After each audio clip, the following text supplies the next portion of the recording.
Hi, I'm Rob, and in this video I'm going to be looking at these two friendliest looking sisters, the Gemini, and show a few different teams with them. I'll be showing one full undead team and a way you can switch that around so it's applicable for Guild Wars 2. Then a couple of other really fun teams too, including a awesome Shabanu Vespera team where the enemy literally can get absolutely obliterated. Stay tuned because there's a lot of fun to be had with this troop, I think. The spell is to steal life from the two weakest enemies, then inflict curse and 3 stacks of bleed on them. 3 stacks of bleed is 6 true damage per turn, so that can add up over time and can be pretty effective. The traits are spell armor, reduce damage from spells by 25%. Undying, immune to poison, disease, lycanthropy and deathmark is pretty handy too. And Celestial Hunger, if used in the right way, can be surprisingly effective. Give 8 life to all purple allies when matching purple gems. So let's take a look at these teams. Right, so here's my first team, and it's those. Because we have the Grey King, the Gemini, and the Ghost Queen. Yes, that incredibly witty title took me a long time to come up with. And we have the Life and Death finishing off as well. It's not the Life and Death, but for this one it should be the Life and Death to match these ones. Anyway, the Ghost Queen gives all undead allies a 50% start with mana, which is literally everybody in our team, and then steals 7 mana from an enemy, and also steals magic plus 3 boosted by purple gems. The Gemini steals magic plus 1 life from the 2 weakest enemies, then inflicts curse and 3 stacks of bleed upon them, which is 6 true damage per turn. Has a nice third trait as well. Give 8 life to all purple allies when matching purple gems.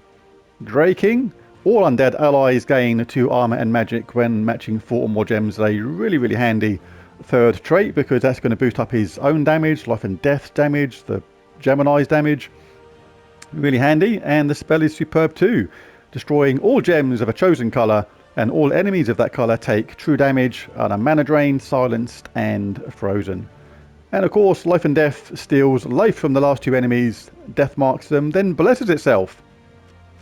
The banners for this are going to be +2 brown, +1 purple, -1 green. The Ghost Queen does use green, but we've got 3 troops that use purple and 3 that use brown, so those ones are far more important than just the single person that uses green.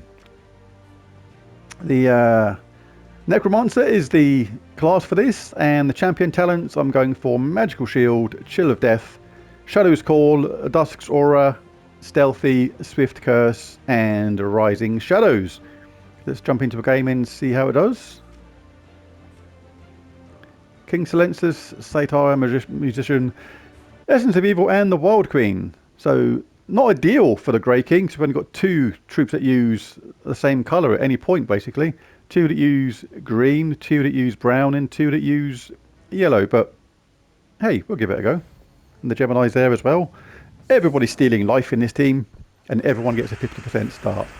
And after this I'll show how you can switch these teams around slightly as well to use them in Guild Wars Day on brown or purple day, if you should decide to risk such a thing, of course.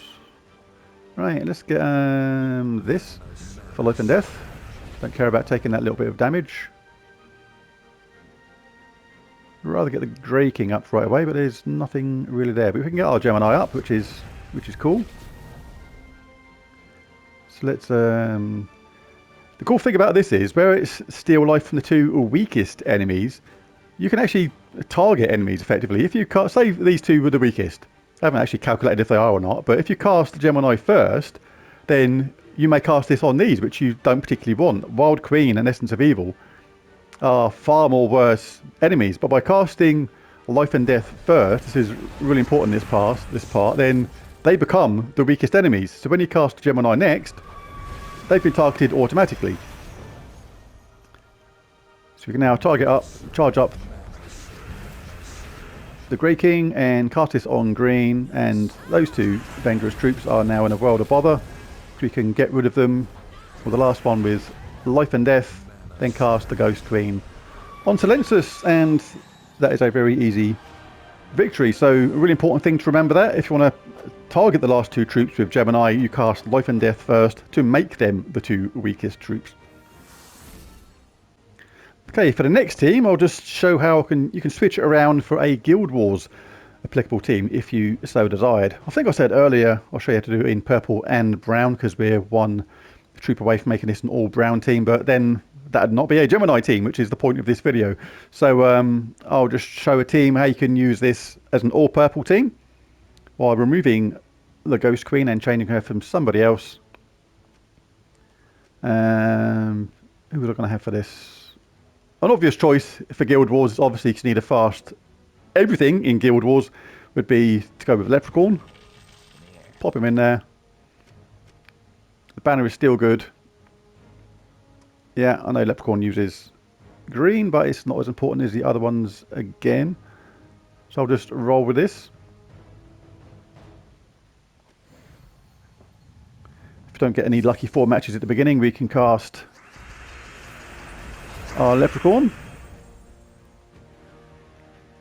Alright, there's not a lot going on there really, so it's not a lot of green either really, but it's better than nothing, so we'll cast that and see what happens.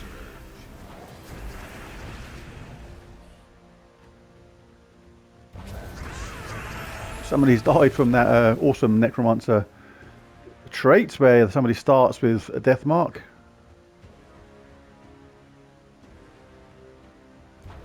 Takes that, because I don't want them having that themselves particularly.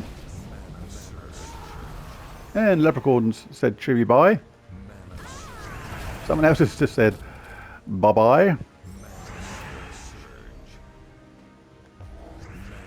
Now our Life and Death is ready to go, as is our Gemini. So we'll cast Gemini first. The great thing about stealing life is, like I say, it gets added to your own, which is really, really handy. Now we're just left with the Life and Death itself. Should have got a Grey King up then, really, to be honest. I'll let them get a little bit more charged before stealing their mana. When you actually allow people to get charged before taking their mana away, you're effectively making them waste turns.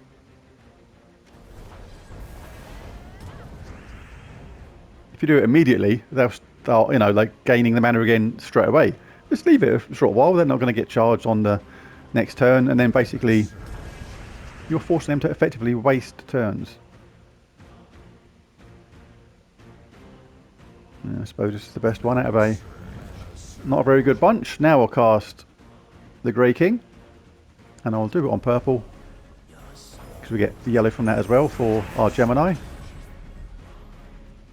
Now we'll cast a Gemini, and that is it. So worked out fairly well. We got a summon at the last minute as well, so we still ended up with 4 troops as well, and that game didn't entirely go our way, but it was still fairly effective against a decent team.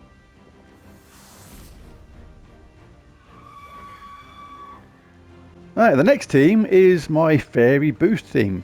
Basically you can boost up the Gemini and Life and Death's damage by using Winaros. The spell is to inflict Fairy Fire and Burn on enemies when you cast this spell, as well as drain mana from all the enemies. And it has a summon, so that's a really, really useful troop to have in this, because when we cast Life and Death or Gemini, that spell damage that you do is going to be increased by 50%, which can make an absolute massive difference. And Thrall is there to generate mana, because that's what he's really, really good at. One important thing to note in this team is we're still in Necromancer class, but you do have to change one of the talents around.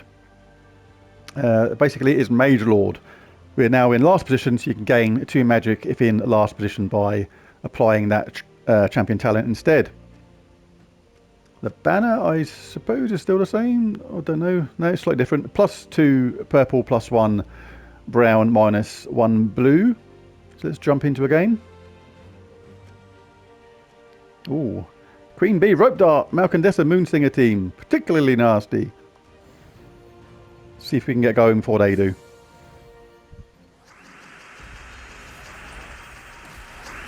Alright, we'll take that. See if we've got any more extra turns. We have on the yellow. Now we'll cast Thrall. See if we can get some boosts going. Going to get an extra turn on this red, which we're going to lose straight away. I know we can cast this, but we want to get our Wanaros up first, basically, which we have done. So we cast this first. We can drain mana from the enemy. Now we can cast Life and Death and Gemini. And same as the last team, if you want to target the last two teams, the last two troops specifically, then you cast Life and Death first and then Gemini second, because Gemini ordinarily will steal the life from the two weakest enemies, and these may not be the ones you want to target. If you actually want to target Queen Bee first, then of course cast that now, because she is one of the weakest enemies. But if you want to target these bottom two, then you cast Life and Death first, and that makes them the two weakest enemies, and then you can do it that way. But I am going to... I want to get Queen Bee, because she's annoying. So yeah, I will do it on that. Now you can cast, obviously, Life and Death now. I'll collect whatever mana it gives me first.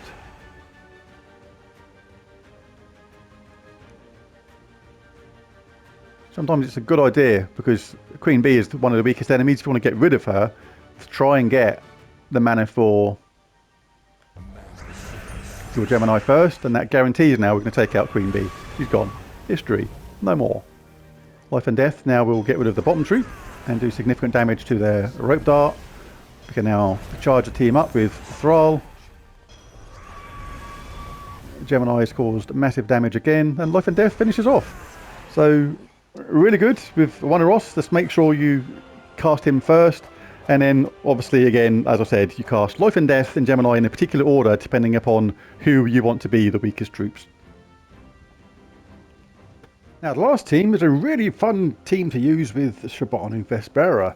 Her spell gives a certain amount to a random skill on an ally of your choosing. You then create 9 gems with their mana colour. So basically, the less colours you use throughout your entire team, the more chance you've got of getting a repeat colour, and thus getting a 4 match. Then repeat 2 more times for random allies. What I'm going to be doing is casting this on Thrall continuously, because he'll get that boost.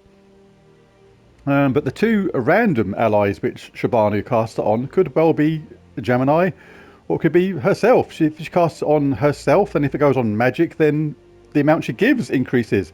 If she goes on Gemini, there's a 1 in 4 chance that steal life goes up even higher, and they can go up really high really fast. Loops really well, because we're using predominantly purple only allies here.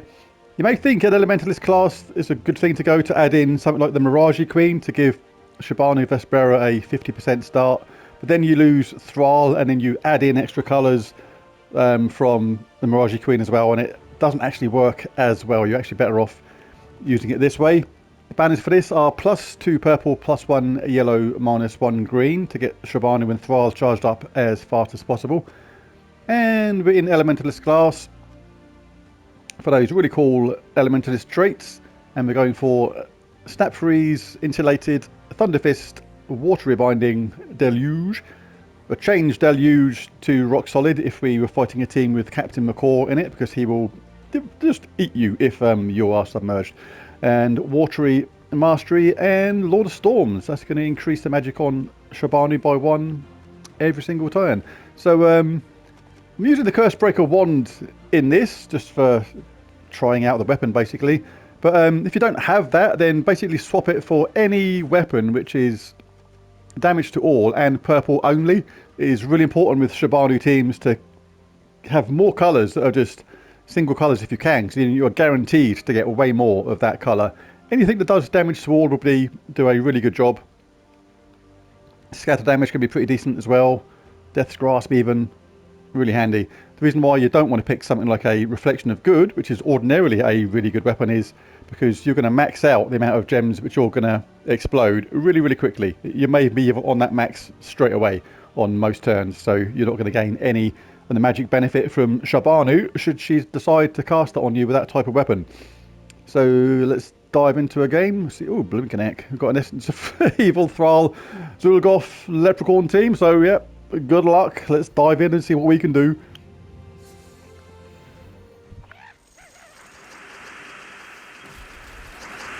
Right, okay, well, we're not frozen on anyone, so we got purple straight away, so that is definitely nice. Wouldn't mind getting rid of some of these green, or I can just cast Thrall straight away and hope for the best, which is what I'm going to do. Okay, and that is good. Now we've got Shabanu up. We'll take that 4-match absolutely first, though. We're not going to cast this yet, because we're on 44 lifesteal at the moment, as you can see, but we're going to cast Shabanu onto Thrall only, and this hopefully will generate 4 matches, which it did. Now, it's okay to get these 4 matches on this, because the cool thing about this is, not only are we going to get 8 life to all purple allies when matching purple gems, which is everyone, but also when you cast Shabanu, when you match all these purple gems, just by creating so many, you gain that benefit as well from those gain 8 life. So really, really handy. We'll cast this on Thrall continuously while keeping an eye on this damage, see if it boosts up. Thrall's life is being increased. You can just keep doing this for a while if you want.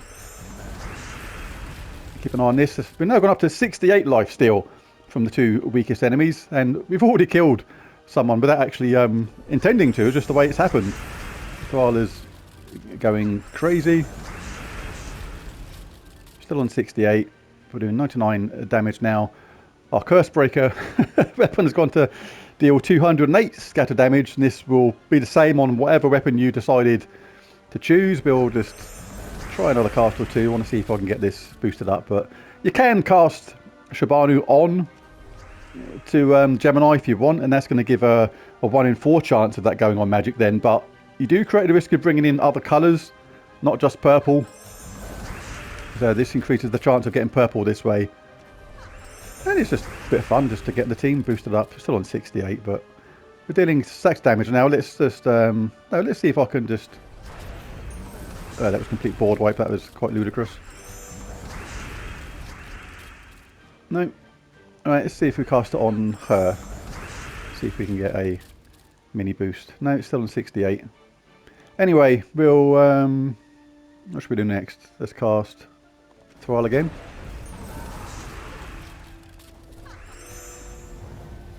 Oh, she actually failed to get going that time.